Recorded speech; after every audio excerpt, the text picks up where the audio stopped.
अस्सलाम वालेकुम स्टूडेंट। उम्मीद है आप सब खैरियत से होंगे।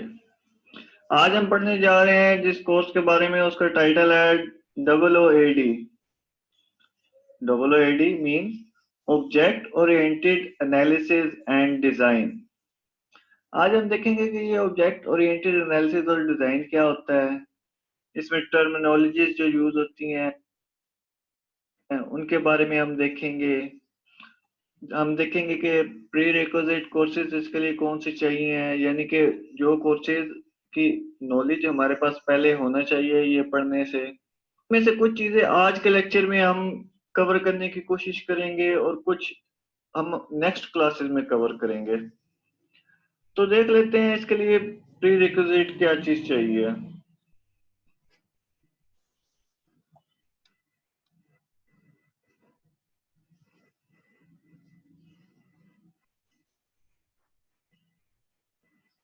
सबसे पहले हम देख लेते हैं जी प्री रिक्विजिट। प्री रिक्विजिट में हमारे पास है जी knowledge and experience in object oriented programming. यानी कि ये कोर्स पढ़ने से पहले, OOAD का कोर्स पढ़ने से पहले हमारे पास नॉलेज होना चाहिए और एक्सपीरियंस होना चाहिए किस चीज में, ऑब्जेक्ट ओरिएंटेड प्रोग्रामिंग में। ऑब्जेक्ट ओरिएंटेड प्रोग्रामिंग में आपने सेकंड सेमेस्टर में एक कोर्स पढ़ा था जावा का, उससे रिलेटेड कॉन्सेप्ट आपका क्लियर होना चाहिए। यानी ये कोर्स स्टार्ट करने से पहले ऑब्जेक्ट ओरिएंटेड प्रोग्रामिंग का जो कोर्स था, जो हमने सेकंड सेमेस्टर में पढ़ा था, उसके बारे में थोड़ा सा आपको नॉलेज होना चाहिए। नॉलेज तो खैर आपको सारा है, लेकिन कुछ चीजें होती हैं जिनको रिकॉल करने की जरूरत होती है। तो आपने क्या करना है, ये कोर्स स्टार्ट होने से पहले हम उसको रिकॉल करने की कोशिश करते हैं। फॉर एग्जाम्पल आपके पास नॉलेज होना चाहिए, knowledge of double concepts such as class, instant, polymorphism, encapsulation, inheritance, interface वगैरह।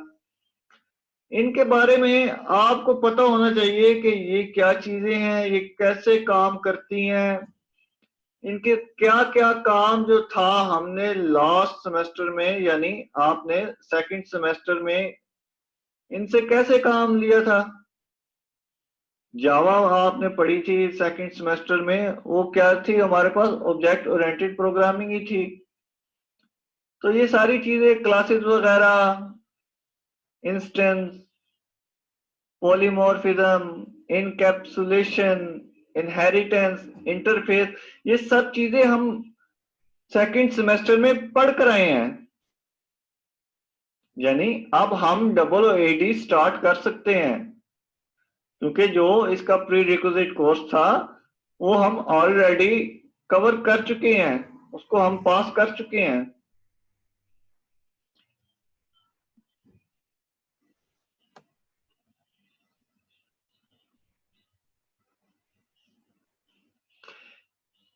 Object oriented analysis and design में हमने बुक कौन सी फॉलो करनी है, कौन सी बुक हमारे कोर्स में है।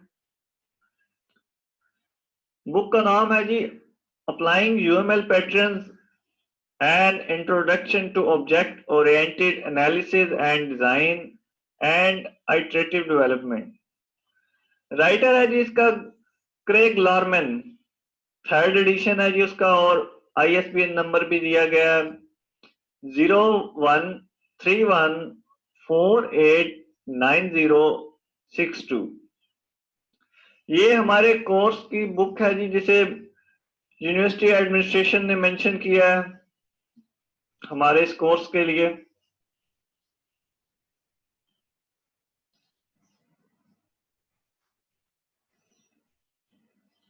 ये हमारे पास आ गई है जी ऑब्जेक्ट ओरिएंटेड अप्रोच और उसकी बेसिक प्रिंसिपल्स। तो इनके बारे में देख लेते हैं कि इसकी बेसिक प्रिंसिपल्स, हमारे पास जो ऑब्जेक्ट ओरिएंटेड अप्रोच है उसकी बेसिक प्रिंसिपल्स क्या है। बेसिक प्रिंसिपल्स में हमारे पास आ जाती हैं abstraction, inheritance, encapsulation, modularity, polymorphism. ये चीजें हैं क्या, इनको एक एक करके हम डिस्कस कर लेते हैं, थोड़ा सा ब्रीफली इनके बारे में जान लेते हैं कि एब्स्ट्रैक्शन क्या है, इनहेरिटेंस क्या है, इनकैप्सुलेशन क्या है, मॉड्यूलैरिटी क्या है, पॉलीमॉर्फिज्म क्या है। क्योंकि इनके बारे में थोड़ा थोड़ा जानना हमारे इस कोर्स के लिए बहुत जरूरी है। ऑब्जेक्ट ओरिएंटेड एनालिसिस और डिजाइन, ये कोर्स जो हम लेकर चलेंगे, ये किन बेसिस पर लेकर चलेंगे? ये हम ऑब्जेक्ट ओरिएंटेड प्रोग्रामिंग की बेस पर लेकर चलेंगे, यानी ऑब्जेक्ट को बेस बनाकर हमने डेवलपमेंट करनी है। तो ये जो कॉन्सेप्ट है हमारे पास, इनका जानना भी हमारे लिए जरूरी है। ये वही सारे कॉन्सेप्ट हैं जो हम सेकंड सेमेस्टर में, जब हमने ऑब्जेक्ट ओरिएंटेड प्रोग्रामिंग में जावा पढ़ी थी, तो ये जो हमारे पास कॉन्सेप्ट हैं, ये हमने बहुत अच्छे अंदाज में कवर किए थे। इनके बारे में इनकी डेफिनेशंस देखी थी, इनकी फंक्शनैलिटी देखी थी, इनको इम्प्लीमेंट करके देखा था हमने, प्रोग्रामिंग में इनको यूज किया था, हमने प्रोग्राम्स बनाए थे और उनमें इनकी इम्प्लीमेंटेशन की थी। यानी ये कोई नई चीज नहीं है हमारे लिए, लेकिन चूंकि अब हम नया कोर्स एक शुरू करने जा रहे हैं जिसका नाम है OOAD, object oriented analysis and design, और उसमें जो बेसिक रिक्वायरमेंट्स उन्होंने बताई है, प्री रिक्विजिट बताया गया हमें, वो यही बताया गया कि object oriented approach, object oriented के कॉन्सेप्ट्स हमारे क्लियर होने चाहिए। तो इसलिए हम इनको थोड़ा सा रिवाइज कर लेते हैं, देख लेते हैं कि ये क्या चीजें थी, हमने इनको कैसे पढ़ा था, इनकी फंक्शनैलिटी वगैरह क्या होती थी, कौन से मेथड्स यूज होते थे, ये क्या चीजें थी, क्या चीजें, इनकी वर्किंग क्या थी, इसको थोड़ा सा हम देख लेते हैं। सबसे पहले हम देख लेते हैं एब्स्ट्रैक्शन क्या चीज है। Less details to manage complexity. In other word, abstraction is the quality of dealing with ideas rather than with events। यानी कि एब्स्ट्रैक्शन क्या कर रही है, वो आइडियाज को डील कर रही है, बजाय इसके कि वो कहे कि कौन कौन से इवेंट्स परफॉर्म हो रहे हैं, कौन से मेथड्स कॉल हो रहे हैं, कैसे हम फंक्शनैलिटी को अचीव कर रहे हैं। इस बहस में जाने की बजाय वो ये देख रहा है कि बेसिक आइडिया क्या है, क्या काम परफॉर्म हो रहा है। उसका ये काम नहीं है कि किस तरह ये काम परफॉर्म हो रहा है, बेसिक आइडिया क्या है, बेसिक चीज क्या है, उसने आइडिया को लेकर चलना है, rather than going with events। मिसाल के तौर पर हम ईमेल के केस को देख लेते हैं। हम में से सभी लोग ईमेल सेंड करते हैं, रिसीव करते हैं, ईमेल के थ्रू हमारी कम्युनिकेशन हो रही होती है, लेकिन हमें ये नहीं पता कि बैक एंड पर क्या प्रोसीजर चल रहे हैं। यानी वो प्रोटोकॉल जो सर्वर इस्तेमाल कर रहा है ईमेल को सेंड करने के लिए, वो यूजर से छुपे होते हैं। यही वजह है कि यूजर को सिर्फ ईमेल का कंटेंट लिखना पड़ता है और रिसीवर का एड्रेस बताना होता है। ईमेल का कंटेंट लिखने के बाद और जो रिसीवर है हमारा, उसका एड्रेस डालने के बाद हम क्या करते हैं, हम सिर्फ सिंपल एंटर का बटन प्रेस करते हैं और हमारी ईमेल सेंड हो जाती है। यानी यूजर को इससे कुछ लेना देना नहीं है कि बैक एंड पर क्या चल रहा है। वो जो प्रोसीजर थे, जो ईमेल सर्वर प्रोटोकॉल्स वगैरह यूज कर रहा था, वो सारी चीजें उसने क्या कर दी है, वो एब्स्ट्रैक्ट कर दी है। यानी वो हमें नजर नहीं आ रहा कि भाई जो हमारा सर्वर था वो कौन से प्रोटोकॉल्स यूज करते हुए कम्युनिकेट कर रहा है। हमारा काम क्या था, हमारा काम सिर्फ ये था कि हम ईमेल सेंड कर रहे हैं, हमें ये पता है कि हमारी ईमेल सेंड हो रही है, हमें ईमेल रिसीव हो रही है, किन चैनल्स के थ्रू सेंड हो रही है, कैसे रिसीव हो रही है, कौन से प्रोटोकॉल्स यूज किए जा रहे हैं, ये हमारे सर्वर को पता है। यानी सर्वर ने ये जो सारी इंफॉर्मेशन है, ये जो प्रोसेस है सारा, वो अब्स्ट्रैक्ट कर दिया है। इसी तरह ऑब्जेक्ट ओरिएंटेड प्रोग्रामिंग में Abstraction is a process of hiding the implementation details from the user. यानी यूजर को सिर्फ फंक्शनैलिटी प्रोवाइड कर दी जाती है। दूसरे लफ्जों में यूजर को सिर्फ ये बात पता होती है कि ऑब्जेक्ट क्या कर रहे हैं, जबकि यूजर को ये नहीं पता कि ऑब्जेक्ट ये कैसे कर रहे हैं। यानी जो हमारा यूजर है वो ये देख रहा है कि भाई ये काम हो रहा है, लेकिन उसको ये नहीं पता कि यार ये जो काम हो रहा है ये कैसे काम हो रहा है, किन चीजों को फॉलो करते हुए, कौन से मेथड्स कॉल करके ये फंक्शनैलिटी अचीव की जा रही है। जावा में एब्स्ट्रैक्शन को अचीव करने के लिए एब्स्ट्रैक्ट क्लासेस और इंटरफेसेस को यूज किया जाता है। एब्स्ट्रैक्शन के बाद हमारे पास आ जाता है इनहेरिटेंस। इनहेरिटेंस भी जो ऑब्जेक्ट ओरिएंटेड प्रोग्रामिंग है उसके जो 4 फंडामेंटल कॉन्सेप्ट्स हैं उनमें से एक है। इनहेरिटेंस क्या होता है देख लेते हैं। Inheritance can be defined as the process where one class acquires the properties, for example, methods and fields of another class. दूसरे लफ्जों में इनहेरिटेंस वो प्रोसेस है जिसके जरिए एक क्लास किसी दूसरी क्लास की प्रॉपर्टीज हासिल करती है। इनहेरिटेंस को यूज करते हुए हम इंफॉर्मेशन को हायरार्किकल ऑर्डर में मैनेज करते हैं, यानी लेवल बाय लेवल इंफॉर्मेशन को मैनेज किया जाता है। The class which inherit the properties of other is known as subclass. We can also call them derived class or child class. यानी वो क्लास जो किसी दूसरी क्लास की प्रॉपर्टीज को इनहेरिट कर रही है, किसी दूसरी क्लास से वो प्रॉपर्टीज ले रही है, अपने अंदर इनहेरिट कर रही है उनको, वो खुसूसियात जो दूसरी क्लास में थी वो वाली खुसूसियात अपनी क्लास में लेकर आ रही है, अपने अंदर लेकर आ रही है। वो क्लास क्या कहलाती है, उसे हम सब क्लास कहते हैं। जबकि ऐसी क्लास को चाइल्ड क्लास या ड्राइव क्लास भी कहा जाता है। And the class whose properties are inherited is known as superclass. We can also call them base class और parent class. यानी दूसरी तरफ एक क्लास तो वो थी ना जो इनहेरिट कर रही थी दूसरी क्लास से, उसकी कैरेक्टरिस्टिक को प्रॉपर्टीज को इनहेरिट कर रही थी। एक क्लास वो थी जिससे वो प्रॉपर्टीज इनहेरिट हो रही थी। यानी जो पहले हमने डिस्कस किया है सब क्लास, वो क्या थी, वो लेने वाली थी।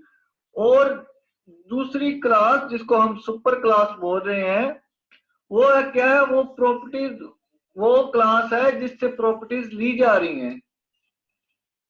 ऐसी क्लास को हम क्या कहते हैं, ऐसी क्लास को हम सुपर क्लास कहते हैं और इसे बेस क्लास या पेरेंट क्लास भी कहा जाता है।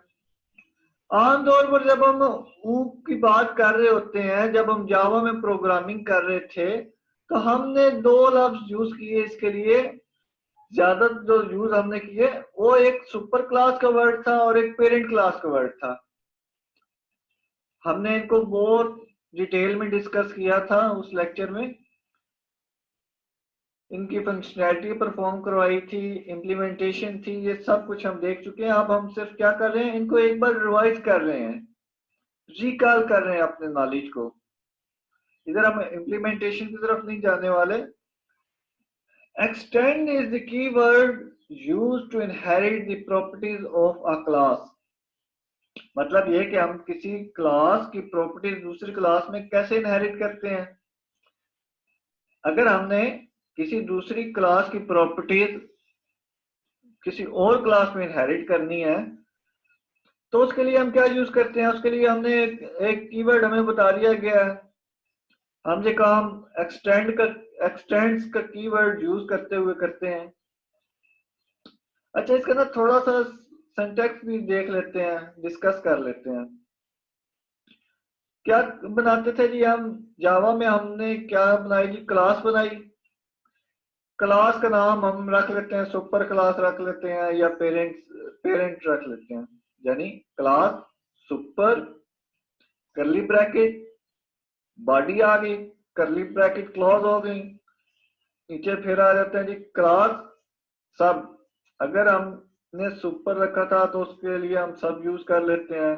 चाइल्ड के लिए अगर हम पेरेंट अगर हमने रखा था तो पेरेंट के लिए चाइल्ड यूज कर लेते हैं, ताकि हमारा जो है ना एक लॉजिक क्लियर हो जाए। हमने अब यूज किया सुपर क्लास, हमने अब यूज किया class super curly bracket start body करली ब्रैकेट क्लोज, नीचे क्लास सब x tends super curly bracket start body करली ब्रैकेट क्लोज। इस तरह का इसका ना थोड़ा सा सिंटेक्स बनता था। ये चीज जब हमने जावा में इंप्लीमेंट की थी या अपने सेकंड सेमेस्टर में, तो इसका सिंटेक्स हमने कुछ इस तरह बनाया था। इनहेरिटेंस के बाद हमारे पास आ जाता है इनकैप्सुलेशन। इसको देख लेते हैं। Encapsulation is one of the four fundamental object-oriented programming concepts. Encapsulation हमारे पास OOP के 4 बुनियादी कॉन्सेप्ट्स में से एक है। बाकी 3 कौन से थे? इनहेरिटेंस, पॉलीमॉर्फिज्म और एब्स्ट्रैक्शन। इनमें से 2 को हम इनहेरिटेंस को और एब्स्ट्रैक्शन को देख चुके हैं। अब हम देखने जा रहे हैं इनकैप्सुलेशन को, जबकि पॉलीमॉर्फिज्म को हम इनकैप्सुलेशन के बाद देखेंगे। अच्छा जी, आप देख लेते हैं इनकैप्सुलेशन है क्या चीज। इतना तो हमें पता चल गया कि ये ऊप के 4 जो फंडामेंटल कॉन्सेप्ट्स थे उनमें से एक है। इसको देखते हैं जी क्या चीज है। Encapsulation in Java is a mechanism of wrapping the data variables and code acting on the data methods together as a single unit. यानी इनकैप्सुलेशन एक प्रोसेस है डाटा यानी वेरिएबल्स और मेथड्स को इकट्ठा एक जगह रैप करने का। रैप क्या होता है? इसका मतलब है ढांपना।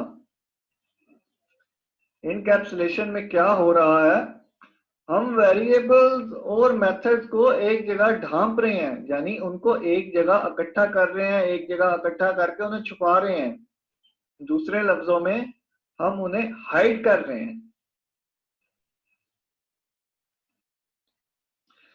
In encapsulation, the variables of a class will be hidden from other classes and can be accessed only through the methods of their current class.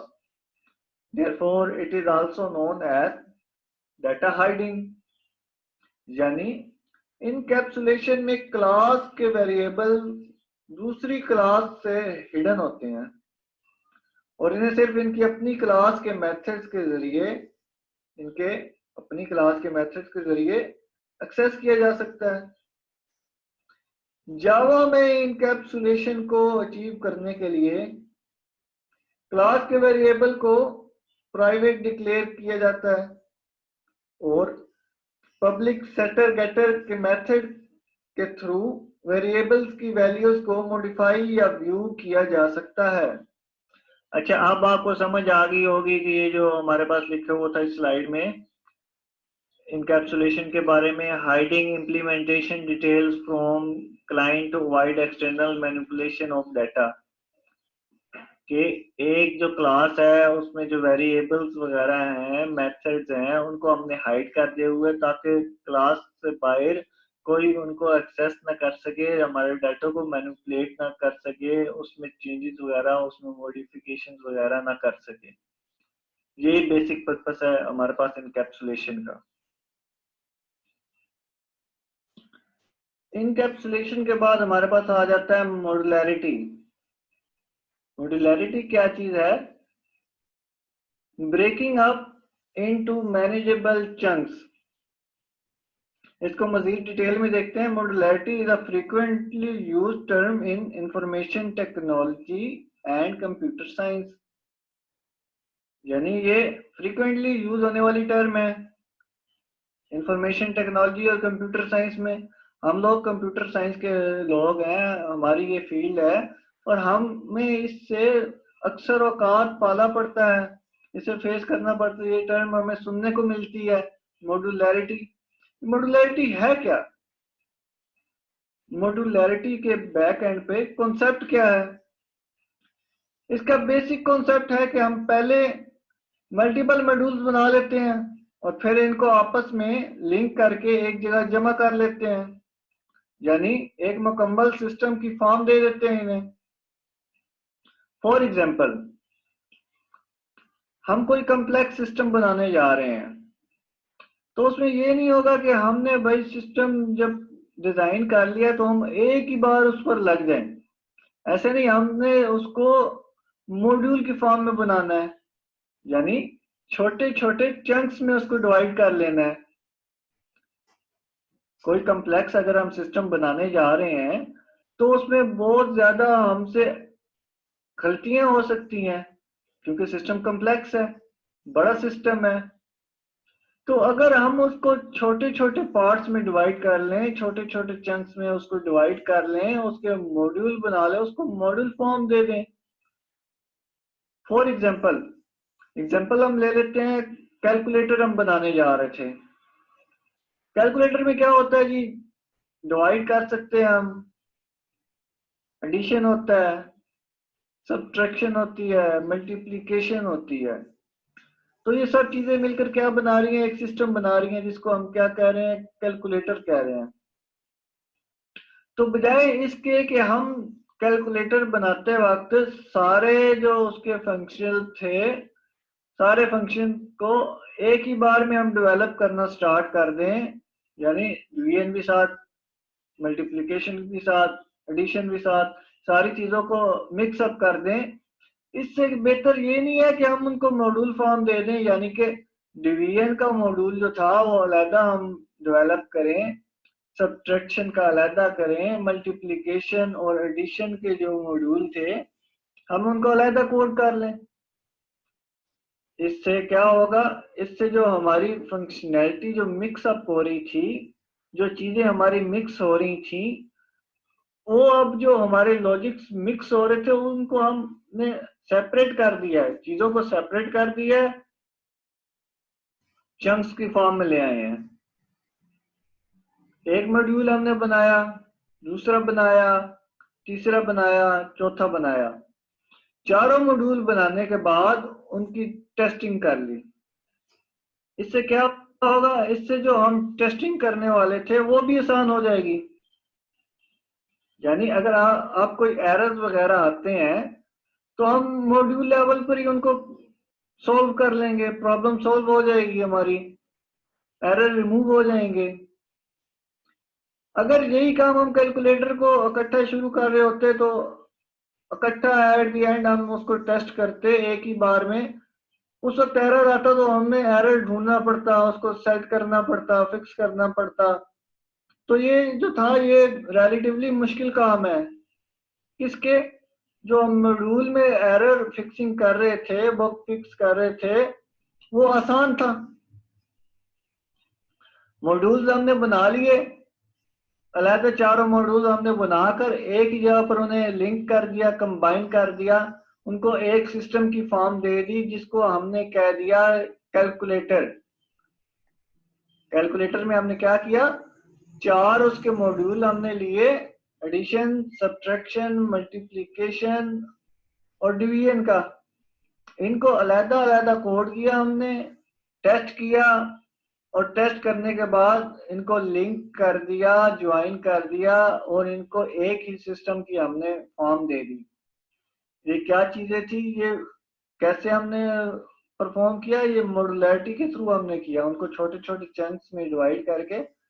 और ये जब हम कोई कम कैलकुलेटर तो खैर इतना मुश्किल है ही नहीं, लेकिन हमें बहुत कम्प्लेक्स सिस्टम डिजाइन करने पड़ते हैं, डेवलप करने पड़ते हैं, तो उधर ये बहुत काम की चीज है हमारी।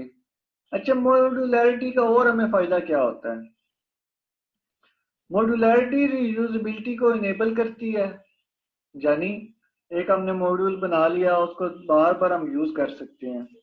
एक मॉड्यूल बना हुआ था हमारा, कोई और सिस्टम जब हम बनाने लगेंगे तो हम देखेंगे यार इसमें ये जो पार्ट है इसमें वही फंक्शनैलिटी हम अचीव करने जा रहे हैं, हमने वो कोड करना है जो हमने वो एक सिस्टम पहले बना चुके हैं, उसमें हमने जो फंक्शनैलिटी अचीव की थी ये वही चीज है। तो हम क्या करेंगे, हमारे पास वो मॉड्यूल बना हुआ पड़ा है, तो हम उस मॉड्यूल को दोबारा यूज कर सकते हैं। दूसरी चीज, डुप्लीकेशन के चांसेस को मिनिमाइज कर देती है। यानी अगर एज अ होल हम सिस्टम बना रहे थे तो उसमें हमारे पास चांसेस थे कि हम चीजों को रिपीट कर देते, डुप्लीकेट कर देते, लेकिन हमने इनको छोटे छोटे चंक्स में डिवाइड किया हुआ है, छोटे छोटे मॉड्यूल्स बना रहे हैं, तो इसमें जो अब डुप्लीकेशन का पार्ट था वो बहुत कम हो जाएगा, डुप्लीकेशन के चांसेस ना होने के बराबर होंगे। ये भी इसका एक फायदा है। इसकी एक और बड़ी खासियत ये है कि मॉड्युलैरिटी के थ्रू बुक को ट्रेस करना और प्रॉब्लम को फिक्स करना आसान हो जाता है। और ये बात हम पहले कर चुके हैं कि अगर हम मॉड्यूल लेवल पर आ रहे हैं, हमारे पास एरर्स, तो उनको रिमूव करना, उनको डिटेक्ट करना आसान है बनिस्बत इसके कि अगर हम एज अ होल सिस्टम को बना रहे थे, डेवलप कर रहे थे, कोड कर रहे थे और हमने एट द एंड टेस्ट किया है, तो अब वो बग रिमूव करना हमारे लिए थोड़ा कदरे मुश्किल होगा। तो इसके पीछे यही लॉजिक है कि छोटे छोटे चंक्स को में डिवाइड करें सिस्टम को, और छोटे छोटे चंक्स को डेवलप करें और टेस्टिंग करें, एट द एंड उनको ज्वाइन कर दें, लिंक कर दें और एक सिस्टम की फॉर्म दे दें उनको। मॉड्युलैरिटी के बाद हम देख लेते हैं पॉलीमॉर्फिज्म को। Polymorphism is derived from two Greek words, poly and morphs. The word poly means many and morphs mean forms. Polymorphism दो यूनानी अल्फाज पोली और मोर्फ्स का मजमूआ है। पोली का मतलब है बहुत से और मोर्फ्स का मायने है रूप। So polymorphism means many forms. In other words, polymorphism in Java is a concept by which we can perform a single action in different ways. यानी पॉलीमॉर्फिज्म के जरिए हम एक ही काम मुख्तलिफ तरह से परफॉर्म कर सकते हैं। जावा में पॉलीमॉर्फिज्म की दो इकसाम हैं, कंपाइल टाइम पॉलीमॉर्फिज्म और run time polymorphism. We can perform polymorphism in Java by method overloading and overriding.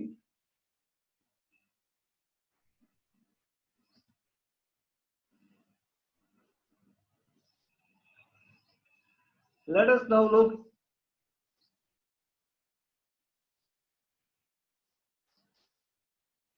deep into what are objects. अगर हम हकीकी दुनिया पर गौर करें तो हमें अपने इर्द गिर्द बहुत से ऑब्जेक्ट नजर आएंगे। मिसाल के तौर पर कार, डॉग्स, ह्यूमन, ईटीसी, ये सारी क्या चीजें हैं जो हमें अपने इर्द गिर्द चीजें नजर आ रही हैं। ये क्या है? ये बेसिकली ऑब्जेक्ट्स हैं। इन तमाम ऑब्जेक्ट्स की एक स्टेट और इनका बिहेवियर होता है, इनकी आइडेंटिटी होती है। अगर हम सॉफ्टवेयर ऑब्जेक्ट को हकीकी दुनिया के ऑब्जेक्ट से कंपेयर करें तो हमें पता चलता है कि they have very similar characters, they have very similar characteristics.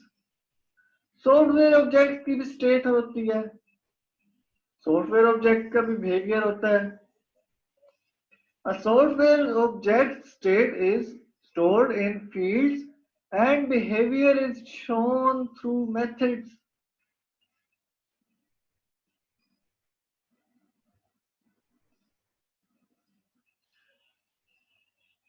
State, behaviour और आइडेंटिटी किसी भी ऑब्जेक्ट की बुनियादी प्रॉपर्टीज हैं।